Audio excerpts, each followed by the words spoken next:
Russia ramps up its offensive in eastern Ukraine and delivers a new ultimatum to fighters in Mariupol. No matter when China is going to attack Taiwan, what we need to make sure is that Taiwan is ready. Reflecting on Ukraine, we speak to Foreign Minister Joseph Wu to find out how the conflict has impacted Taiwan. Calming fears, the Solomon Islands insists its security pact with China will not undermine peace in the region. And isolate at home. Taiwan announces new COVID rules amid a surge in cases.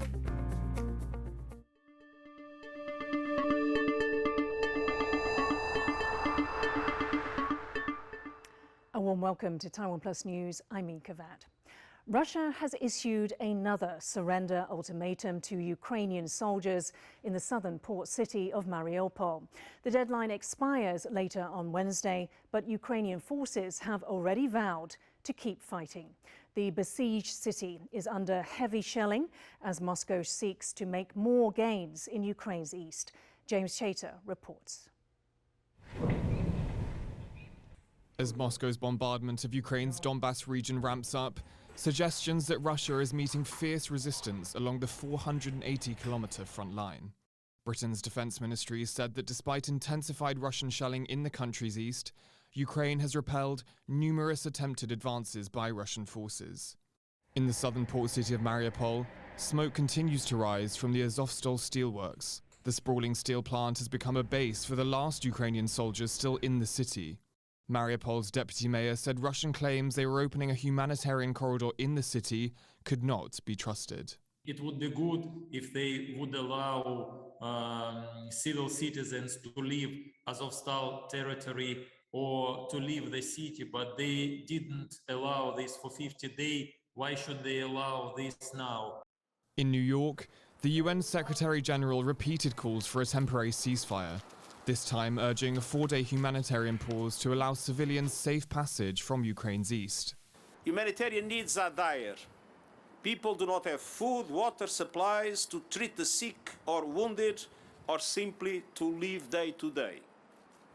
More than 12 million people need humanitarian assistance in Ukraine today, and of those, more than 1/3 are in Mariupol, Kherson, Donetsk, and Luhansk.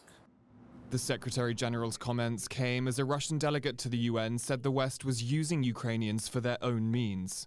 Они сегодня нужны вам всего лишь как пушечное мясо в вашей опосредованной войне с Россией до последнего украинца.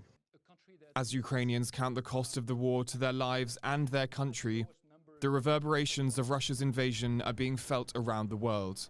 The IMF has now slashed forecasts for global growth due to the conflict. Bill Kong and James Chater for TaiwanPlus. Taiwan has been closely watching the conflict unfold in Ukraine. With an aggressive and powerful authoritarian neighbor of its own, many parallels are being made with the situation in Eastern Europe. China claims Taiwan as part of its own territory and has not ruled out taking the island by force. Divya Gopalan spoke to Foreign Minister Joseph Wu to find out how Russia's invasion of Ukraine is reshaping Taiwan's foreign policy. We find that the people here in Taiwan are more determined to defend the country than ever. So this is something not just the government of Taiwan has learned, it's also the regular people here in Taiwan that has learned. And the second thing is whether the like-minded countries, the democracies, can unite together to deter or to defeat authoritarianism. And what we find is that democracies are more united than ever. Taiwan's Moscow office was the conduit to some of the other European or Eastern European countries which didn't have an office, including Ukraine. What happens to that now that Taiwan is on the list of Russia's unfriendly countries? Our office in Moscow still operates, even though it's not a big office, but that office has been functioning rather well. For example, when the crisis started in February this year, we encouraged our citizens in Ukraine to leave the country, and it's our office in Moscow provided the kinds of contact and liaison effort and then provided assistance for them to be able to leave Ukraine. And they've done a very effective job in having our citizens all leave Ukraine, except for one.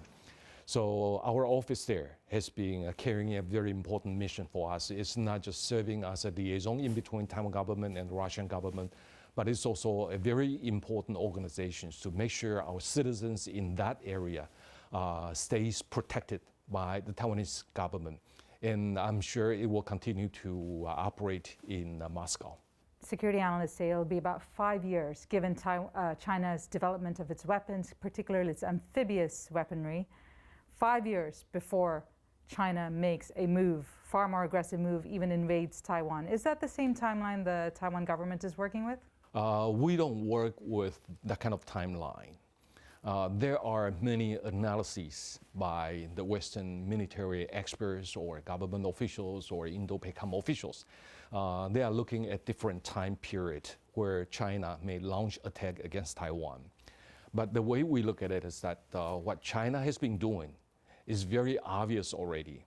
And what they say is very obvious already, that they have the ambition to take Taiwan over by military force if necessary. So we need to watch out at any moment that China may launch an attack against Taiwan. They may come next year, they may come 3 years afterward, or they may come in 5 years. But no matter when China is going to attack Taiwan, what we need to make sure is that Taiwan is ready. Taiwan is ready to defend itself. And this is the reason why we want to procure defensive articles from the United States constantly, so that Taiwan is able to defend itself. You've always emphasized that peace and stability is the goal. Now, as Taiwan's top diplomat, you're the foreign minister, what kind of engagements or conversations are you having with China to ensure Taiwan's security? The Chinese government don't want to talk to us. They just want to threaten us. So they sealed virtually all channels of communication. And that makes the Taiwan Strait situation more threatening or more unstable than before. And it's not just between Taiwan and the United States. I think major democracies in the world are having difficulties in speaking to the Chinese government in a meaningful way on how to maintain peace and stability over the Taiwan Strait. The fact is that China has become more authoritarian than ever. And all the powers centered in one person. And when that person is not willing to dedicate his power to his bureaucracies, it is very difficult for other countries to have meaningful dialogues with China. The Prime Minister of the Solomon Islands is trying to allay international concerns that a security pact it has signed with China will undermine regional peace. Australia, New Zealand and the US fear the deal could pave the way for Beijing to install a naval base in the region. Rick Glowett reports. Shadowy and with vague details. That's how the United States is describing the security agreement between superpower China and the small South Pacific nation of the Solomon Islands. 经中所两国政府批准，近日王毅国务委员兼外长和所罗门群岛外长马内莱分别代表两国政府正式签署了中所政府间安全合作框架协议。 The pact is raising concern among the US and its regional allies, who say there is a lack of transparency and that it has the potential to undermine regional stability. They fear it could lead to a greater Chinese military presence in the Indo-Pacific. In Parliament on Wednesday, the Prime Minister of the Solomon Islands defended the agreement with China. The decision will not adversely impact or undermine the peace and harmony of our region. Let me assure the people of Solomon Islands that we entered into an arrangement with China with our eyes wide open, guided by our national interests. We have full understanding of the fragility of peace. The nation of just 700,000 has been edging closer to China, and in 2019 broke diplomatic ties with Taiwan in favour of Beijing. The move was one of the factors behind days of deadly riots in the Solomon Islands in November last year. China claims Taiwan as its own and forbids international recognition as an independent nation. The Solomon Islands' pivot to Beijing has left Taiwan with only 4 diplomatic allies in the Asia-Pacific. The more intertwined China and Solomon Islands become, the harder it will be for the day, if ever, that Solomon Islands would switch back to recognizing Taiwan. So I think it's not good news for Taiwan, but also the boldness of the measure, I think, would make us wonder whether other Pacific Island countries would see that what Solomon Islands has done and think that they too could go down this path. And that might have implications for those remaining countries which still recognize Taiwan as a country. This treaty cements the South Pacific Island nation as the latest flashpoint between China and the US, as they both seek influence in the Indo-Pacific. But it is also another blow to Taiwan and its position on the international stage. Asnaya Zhou and Rick Glowert for TaiwanPlus.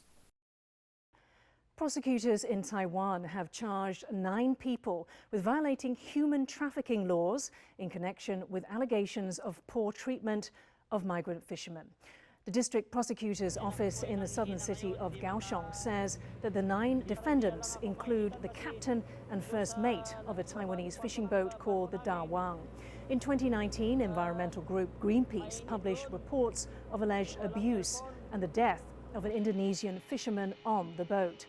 In January this year, US Customs authorities announced they had determined the Da Wang had used forced labour. Kaohsiung prosecutors say that foreign fishermen were beaten, required to work up to 20 hours a day, and threatened with non-payment of wages while deep-sea fishing in the South Pacific.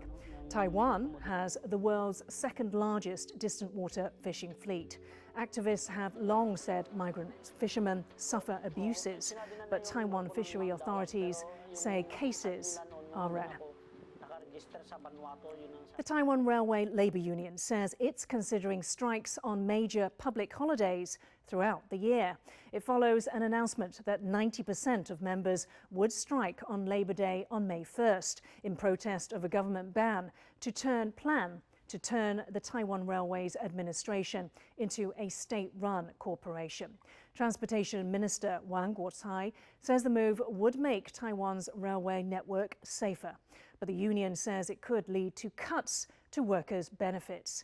They're asking to be included in negotiations and for promises that there will be no changes to working conditions.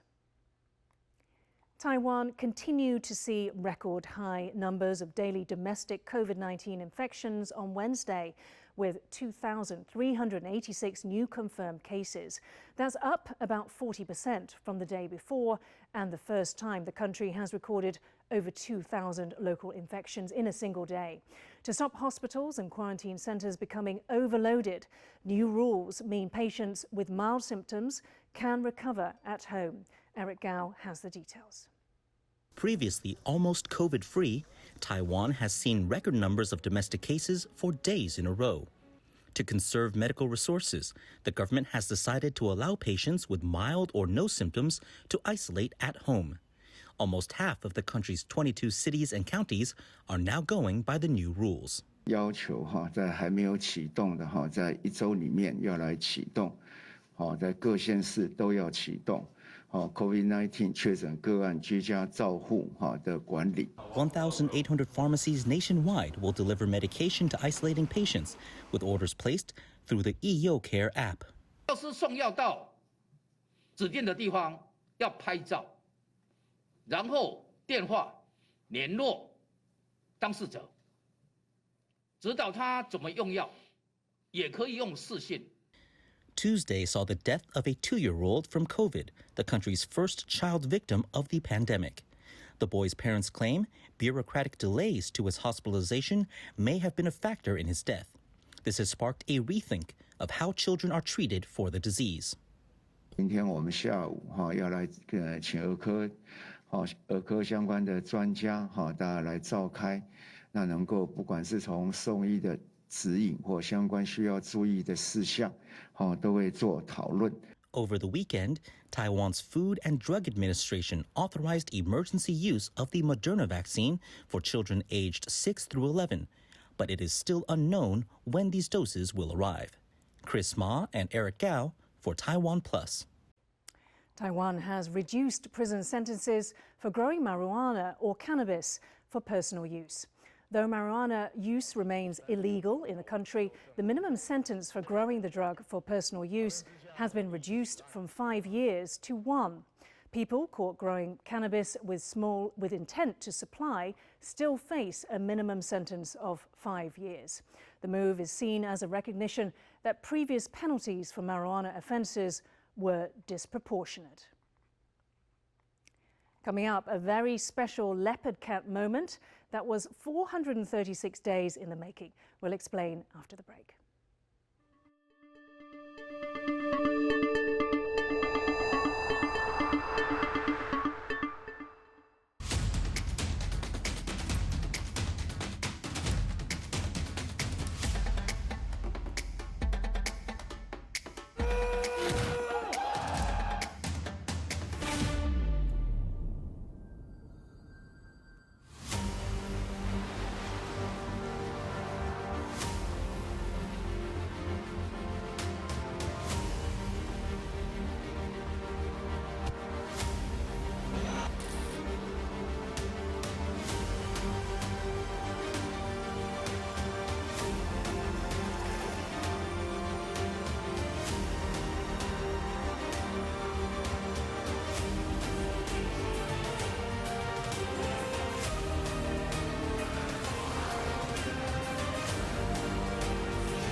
Taiwan 最有人情味的地方。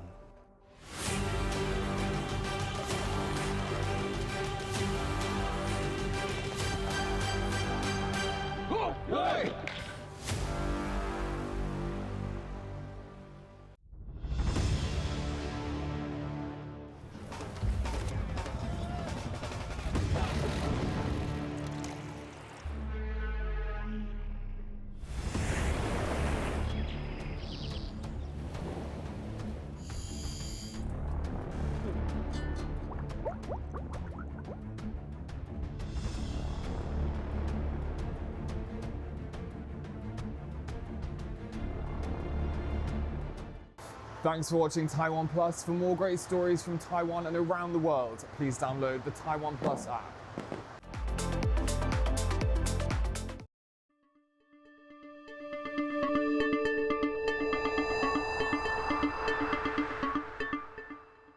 Welcome back. You're watching Taiwan Plus News. A Hong Kong court has sentenced democracy activist and former DJ Tam Tak Chi to 40 months in prison for sedition.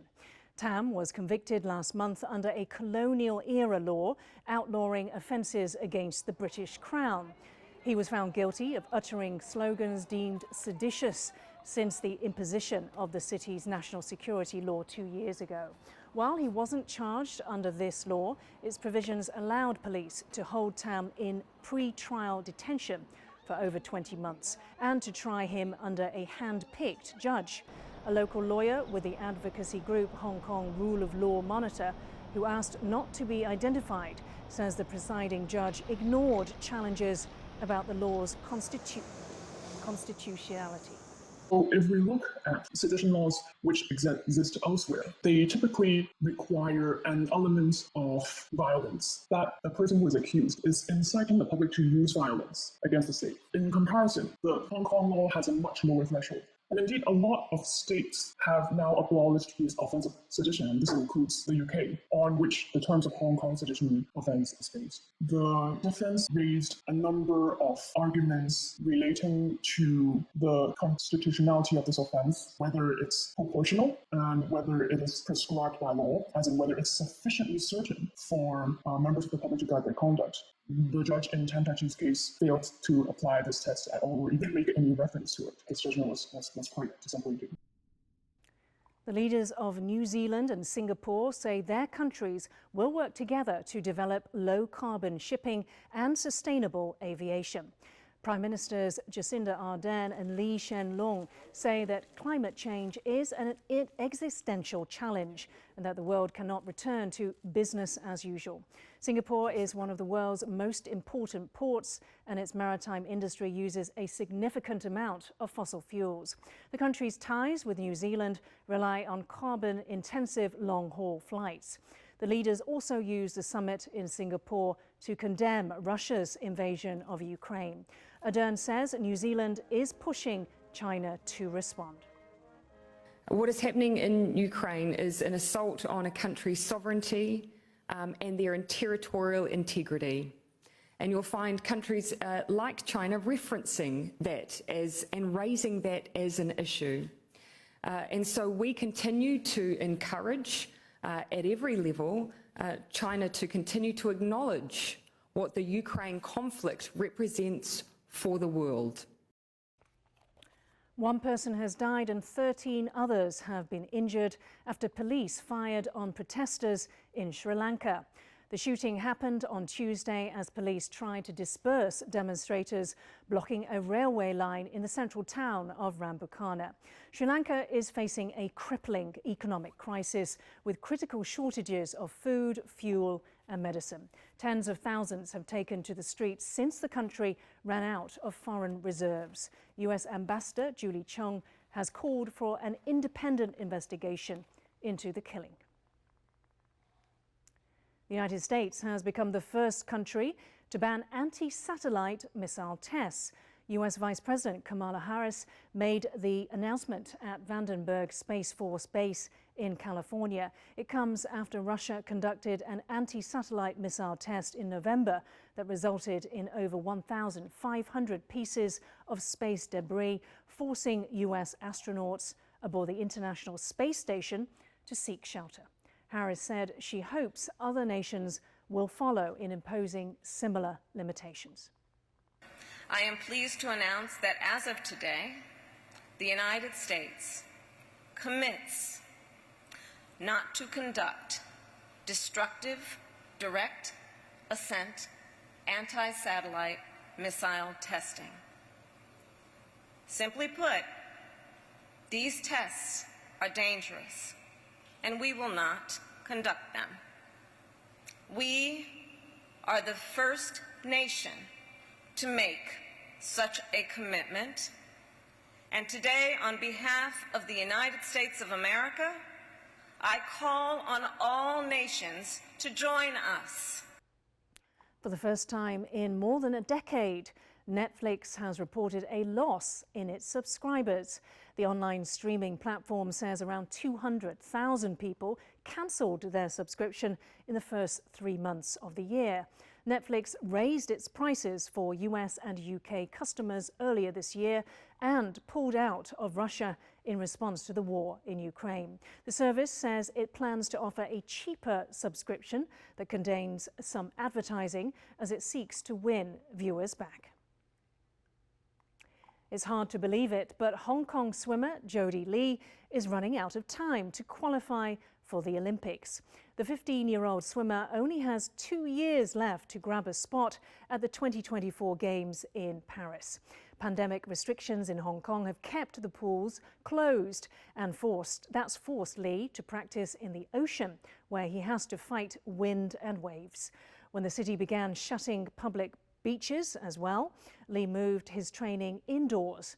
Making it to the Olympics has been a lifelong goal for Lee. This teenager is the city champion in several events and has competed internationally.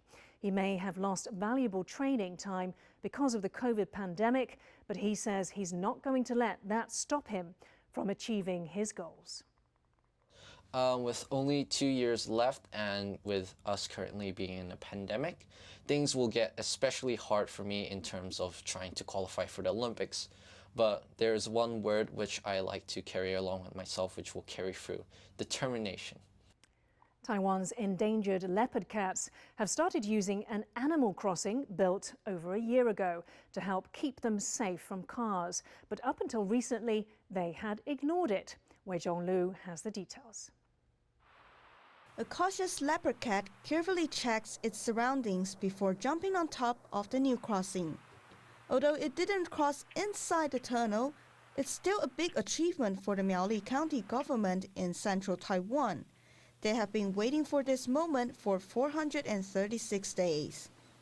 The leopard cat is the only surviving indigenous cat species in Taiwan, and there are less than 500 left in the wild. Miaoli is home to one of the biggest populations of leopard cats in the country, and the county has been trying hard to protect these precious animals. The government built the tunnel last January to help them cross the river safely as an alternative to a nearby road. But cautious cats never used the tunnel until now. 石虎之外，就是像家猫、白皮星，它们都是会跳上护栏，然后走那个通道的上方。所以我们今年呢会接续，就是要做一个就是通道上方的改善，让它们可以更频繁的这个利用上方的这个通道沿去走这边。 Last year, 25 leopard cats were killed on Taiwan's road, the highest number in 10 years. But with crossings like this one, they are hoping to cut it down to 0. Wei Zhonglu for TaiwanPlus. Thank you for watching TaiwanPlus News. I'm Yin Khvat. We leave you with images of animals going wild for their Easter egg hunts at a Chilean zoo. For more stories from Taiwan and around the world, please download the TaiwanPlus app. Stay safe and see you next time.